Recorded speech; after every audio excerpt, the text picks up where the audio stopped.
இறைச்சி உணவு சார்ந்த மூட நம்பிக்கைகளும் இருக்குது. உண்ணக்கூடாது என்கின்ற மூட நம்பிக்கை இன்னும் நான் பார்க்குறேன்.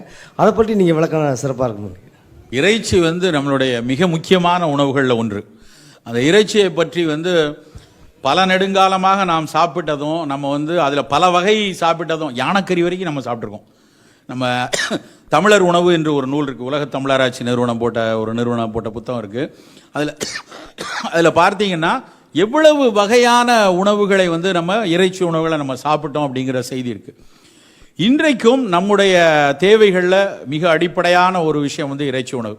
இதில் இது நல்லது கெட்டது, இறைச்சி மிக கெடுது, வெஜிடேரியன் நல்லது அப்படின்லாம் முழுக்க சமூகம் திணித்த ஒரு விஷயம் தானே ஒழிய அறிவியல் திணித்த விஷயம் கிடையாது. இன்னும் சொல்ல போனால் சில பேர் வெஜிடேரியனாக சாப்பிட்டா தான் அது பயங்கர புத்திசாலித்தனம் வரும்லாம் சில பேர் பைத்தியகாரத்தனமாக பேசுகிறாங்க. உண்மையிலே நோபல் பரிசு வாங்கின 99.9% மக்கள் மாட்டிறைச்சி சாப்பிட்டவங்க தான். ஸோ இறைச்சி எந்த விதத்திலும் கேடான ஒரு விஷயம் இல்லை. இறைச்சிக்கான தேர்வில் இன்றைக்கு நிறைய அதுக்குள்ளேயும் வணிகம் போய் உட்கார்ந்துருக்கு. நம்ம இன்னைக்கு பிராய்லர் கோழியை எடுத்துக்கலாமே. அதாவது அந்த கோழி கூவாது, நடக்காது, பறக்காது, ஆனால் அதுக்கு கோழின்னு பேர் வச்சுருக்காங்க. எப்படின்னு தெரில. அப்படியே 65-70 நாள் ஒரு பிராய்லருக்குள்ளே வச்சு அடைச்சி அதனுடைய சதைப்பகுதி வீங்க வேண்டும் என்பதற்காக அதுக்கு செலுத்தப்படக்கூடிய ஊட்டச்சத்துக்கள் ஏராளம். அதை விட மோசமான விஷயம், நம்ம வீட்டில் நம்ம பிள்ளைக்கு அடிக்கடி சளி இருமல் பிடிக்குது அப்படின்னா என்றைக்கோ ஒரு நாள் டாக்டர்கிட்ட கூட்டு போவோம். என்னைக்காவது நம்ம சாம்பாரில் அமாக்சிசிலின், ரசத்தில் அசித்ரோமைசின் இதெல்லாம் சேர்த்து தினம் கொடுப்போமா? மாட்டோம். ஆனால் கோழிக்கு கொடுக்கக்கூடிய தீவனங்களில் தினம் ஆன்டிபயோட்டிக் இருக்குது. தினசரி அதில் எதிர்நுண்ணீர் சேர்த்து தான் அதை வளர்க்குறாங்க. இன்னும் சொல்ல போனால் அந்த சென்டர் ஃபார் சயின்ஸ் அண்ட் அவங்க தான் உதாரணத்துக்கு சொல்ல வருது. அவங்க அவங்களும் ஒரு ஆய்வு எழுதியிருக்காங்க. அதாவது ஒரு வாரத்துக்கு ஒரு நாள் இறைச்சி சாப்பிட்றவங்க இருக்காங்கன்னு வச்சுப்போமே, அவன் என்ன சொல்கிறான் அப்படின்னா 52 தடவை ஒரு வருடத்துக்கு இறைச்சி சாப்பிட்டா 52 தடவை ஆன்டிபயோட்டிக் நம்ம கோர்ஸ் ஒரு ஹாஸ்பிட்டலில் போய் எடுத்ததுக்கு சமானம்ங்கிறான். அவ்வளவு ரெசிடியூஸ் அதுக்குள்ளே வருது. அப்போ நம்ம தேர்ந்தெடுக்கிற இறைச்சி நல்ல ஒரு நாட்டு இறைச்சியா, நல்ல ஒரு கோழி இறைச்சி, நாட்டுக்கோழிலையும் பிரச்சனை இருக்கு. ஏன்னா அதையும் பிராய்லரில் வளர்க்க ஆரம்பிச்சுப்போம். அதனால நமக்கு நேரடியான தேர்விலிருந்து எடுத்துக்கொண்டால் அது ஓரளவுக்கு சிறப்பாக இருக்கும். இன்னும் நிறைய இறைச்சியை நம்ம இன்னும் நல்லாவே பயன்படுத்தணும். உதாரணமாக காடை பெரிய அளவில் இங்கே பயன்படுத்தப்பட மாட்டேங்குது. காடை இறைச்சியை பற்றி உலகம் முழுக்க பெரிய அளவில் ஆய்வு இருக்குது. காடையினுடைய முட்டை, காடையினுடைய இறைச்சி மற்ற கோழி இறைச்சியை விட மிகச்சிறப்பாக இருக்குது. அது கில் அப்படிம்பாங்க ஆங்கிலத்தில். அது பிரேசிலில், சைனாவில் அங்கெல்லாம் ஏகப்பட்ட ஆய்வுகள் பண்ணியிருக்காங்க. அதில் உள்ள சில பிரத்யேகமான சத்துக்கள் வேற எந்த இறைச்சியிலையும் இல்லை அப்படிங்கிற செய்தி இருக்குது. அதனால் அதை நம்ம இன்னும் கொஞ்சம் அதில் நிறைய வேலை செய்யணும், நிறைய அதிலிருந்து நல்ல உணவுகளை எடுத்து சாப்பிடணும் அப்படிங்கிறது. இறைச்சிகளில் எது சிறப்பான விஷயம்னு எடுத்தால் முதல் விஷயமா மீனை சொல்லலாம். மீன்களில் இன்றைக்கும் நம்ம உடலுக்கு தேவையான உடனடியாக கிடைக்கக்கூடிய சத்துக்கள், இந்த DHEA மாதிரியான விஷயம், அப்புறம் ஒமேகா 6, ஒமேகா 3 மாதிரி இந்த நாள்பட்ட நோய்களை தடுப்பதற்கான விஷயங்கள் எல்லாம் மீனில் மிகப்பெரிய அளவில் இருக்குது. அதனால் மீன், நண்டு, இறைச்சி, ஆட்டு இறைச்சி, மாட்டு இறைச்சி அத்தனையிலும் உடலுக்கு நல்ல விஷயங்கள் இருக்குது. இறைச்சிகளை பதப்படுத்துவதில் நிறைய ரசாயனங்களை போட்டு இன்னைக்கு நிறைய ரெடி டு ஈட் மாதிரி இந்த மாதிரி பர்கரில் உள்ள வச்சு கொடுக்கறது, நேரடியாக இறைச்சியை எடுத்து பதப்படுத்தப்பட்ட இறைச்சி வர்றதில் அதில் அவர்கள் அதை பதப்படுத்துவதற்காக நிறைய ரசாயனங்களை சேர்க்குறாங்க. அப்படி இல்லாமல் நேரடியாக நாம் உடனடியாக எடுக்கப்பட்ட இறைச்சியை பயன்படுத்துறது அத்தனை ஆபத்து இல்லாமல், உடலுக்கு கெடுதல் இல்லாமல் இருக்கும். ஏன்னா அதனோட சந்தை மிகப்பெரிய சந்தைங்கிறதுனால சில நேரங்களில் பயன்படுத்த முடியாத இறைச்சியை ஒரு இடத்துல இருந்து இன்னொரு இடத்துக்கு கொண்டு அது கெட்டுப்போனதுக்கு அப்புறம் அதை பயன்படுத்துகிற ஒரு சம்பவங்கள்லாம் நம்ம தொடர்ந்து பல்வேறு பத்திரிகைகளில் படித்து கொண்டு இருக்கணும். அதனால நமக்கு பக்கத்தில் இருக்க இறைச்சி கடைகளில் பக்கத்தில் இருக்க இடத்துல இருந்து எடுத்துக்கிறது சிறப்பாக இருக்கும். இன்னொரு விஷயம், நமக்கு இந்த ஓட்ஸ் ஃப்ளேக்ஸு இல்லைன்னா ஆலிவ் ஆயில் இப்போ ஒரு பெரிய லெவலில் வந்துட்டு இருக்கு. ஆலிவ் ஆயில் சாப்பிட்டா ஹார்ட் அட்டாக்கே வராதான். அப்படியே ஹார்ட் மாதிரியே பாட்டில்லாம் போடுறான். அது வச்சுலே பேர் வேற வச்சுக்கிறாங்க.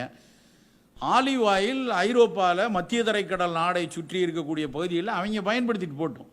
நமக்கு அந்த எண்ணெய் அவசியம் இல்லை. முதல்ல நம்மக்கிட்ட இருக்கிற எண்ணெய் அது பாதுகாப்பானதா, மிகச்சிறந்ததா அப்படின்லாம் ரெண்டாவது.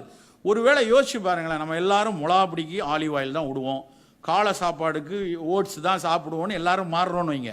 ஒரு 5 கோடி 7 கோடி மக்களில் ஒரு 3 கோடி பேர் அப்படி மாறிட்டோம் அப்படின்னா இங்கே எங்கேயாவது தேனி கரையில் ஆலிவ் மரத்தை வைக்க முடியுமா? இல்லை பாலாத்தங்கரையில் இல்லை தாமிரபரணி ஆத்தங்கரையில் எங்கேயாவது வந்து ஓட்ஸை விளைவிக்க முடியுமா? தலைகீழ நின்னாலும் கங்கை கரையில் கூட ஓட்ஸை விளைவிக்க முடியாது. அப்போ என்ன நடக்கும்? ஒட்டுமொத்தமாக நாம் ஓட்ஸுக்காக பிச்சை எடுக்க வேணும். ஆஸ்திரேலியாலையும் போய் பிச்சை எடுக்கணும். எனக்கு ஓட்ஸ் கொடு, எனக்கு ஆலிவ் ஆயில் கொடு, அப்போ தான் நமக்கு சாப்பாடு கிடைக்குங்கிற ஒரு நாட்டினுடைய இறையாண்மைக்கே எதிரான ஒரு விஷயம்.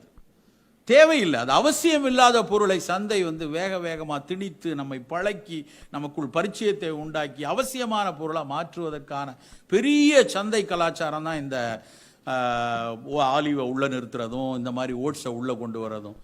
முன்னாடி நம்ம வந்து ஓட்ஸில் வந்து எல்லாரும் வந்து கஞ்சி குடிச்சிட்டு இருந்தாங்க. இன்றைக்கி ஓட்ஸில் பணியாரம், ஓட்ஸில் ரொட்டி, ஓட்ஸில் வெங்காய தோசை இதெல்லாம் போட்டு நடக்குது எல்லார் வீட்லேயும்.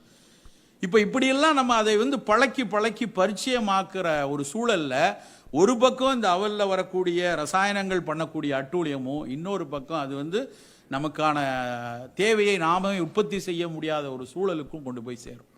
அதே மாதிரி தான் பழங்கள் வந்து ஒரு காலத்தில் எனக்கு ஞாபகம் இருக்குது, நாங்கள்லாம் படிக்கக்கூடிய காலத்தில் பாளையங்கோட்டையில் வந்து ஐக்ரௌண்ட் ஆஸ்பத்திரின்னு ஒன்று உண்டு. அந்த ஆஸ்பத்திரி தான் தலைமை ஆஸ்பத்திரி. அந்த ஆஸ்பத்திரி வாசலில் மட்டும்தான் பழக்கடை இருக்கும். ஏன்னா அங்கே வந்து உடம்பு சரியில்லாதவங்க மட்டும்தான் பழம் சாப்பிடணும்னு ஒரு விதி இருந்துச்சு 30 வருஷம் முன்னாடி. எங்கேயாவது ஒரு 5 ஆரஞ்சு பழத்தோடு யாராவது போனாங்கன்னா அந்த வீட்டில் யாரோ அப்போ இப்போன்னு இருக்கான்னு அர்த்தம். அப்படி தான் வந்து பழம் வாங்கிட்டு இருந்தாங்க. ஆனால் இன்றைய நிலைமை அப்படி இல்லை. இன்றைக்கி இருக்கக்கூடிய யாரும் வந்து பழங்களை காய்கறிகளோடு வாங்கி சாப்பிடக்கூடிய ஒரு சூழலுக்கு வந்துட்டோம். பழத்தை பற்றிய விழிப்புணர்வு நிறைய கூடியிருக்கு. ஆனால் என்ன பழம் சாப்பிட்றோம்?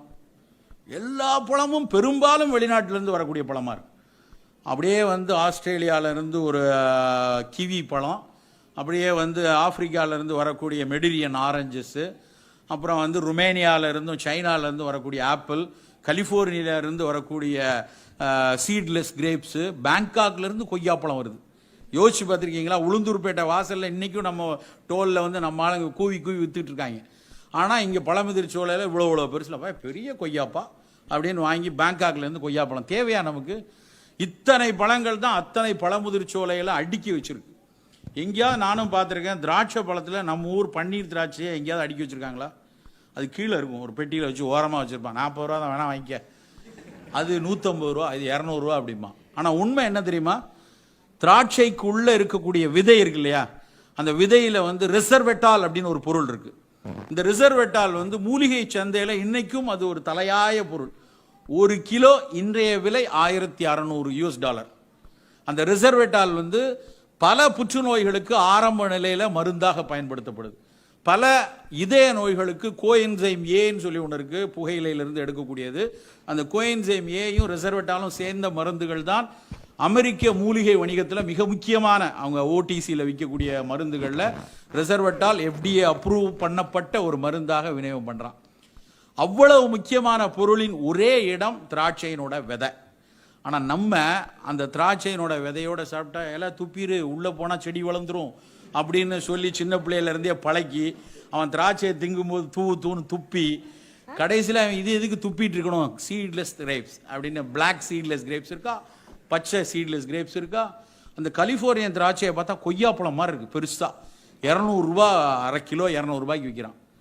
நாம் எவ்வளவு முட்டாளாக இருக்கோம்னு பாருங்கள். நம்ம ஊரில் நமக்கு பக்கத்தில் இருக்கக்கூடிய இந்த திண்டுக்கல்ல இருந்து வரக்கூடிய பன்னீர் திராட்சையில் ரிசர்வெட்டாலோடு இருக்கக்கூடிய விதை அவ்வளவு அளவாக இருக்குது. நான் ஒரு முறை இந்த ஒரு இடத்துல பேசி கொண்டிருக்கும்போது ஒருத்தர் வந்து சொல்லார், சார் ரிசர்வெட்டால் கான்சன்ட்ரேஷன் கொஞ்சம் கம்மி சார் நம்ம ஊரில். இருக்கட்டுமே, நீ எத்தனை அட்டூழியத்தை தின்னுட்டு இருக்க, கொஞ்சம் அளவு கம்மியாக இருந்தால் சாப்பிட்டா நான் குறைஞ்சா போயிடுவோம். எப்படியாவது நம்மை மட்டப்படுத்துவதற்கென்றே அறிவியலாளர்கள் வராங்க. அது கொஞ்சம் குறைவு தான் சார். நம்ம அது பிரான்ஸ்லேருந்து வரக்கூடிய சீடில் தான் நிறைய ரிசர்வெட்டால் இருக்குது, நம்ம ஊரில் அவ்வளோ இல்லை.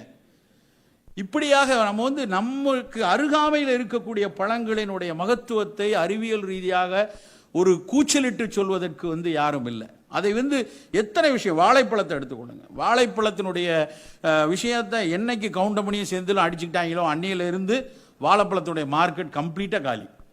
அது வந்து அதிகபட்சம் வந்து ஒரு பத்தி ஸ்டாண்டாக தான் பயன்படுது. எல்லார் வீட்லேயும் சாமி முன்னாடி வச்சு பத்தியை சொறி வைக்கிறதுக்கு மட்டும்தான் வாழைப்பழம். ஒரு விஷயத்தை எடுத்தோன்னா இந்த பக்கம் களியக்காவலையிலேருந்து இந்த பக்கம் தருமபுரி வரைக்கும் எத்தனை வெரைட்டி இருக்குது. ஒரு செவ்வாழைப்பழமோ ஒரு நேந்திரன் வாழையோ களியக்காவலை பகுதியில் கிடைக்கும், நம்மளுடைய தமிழ்நாட்டுடைய பார்டர். இந்த செவ்வாழை வந்து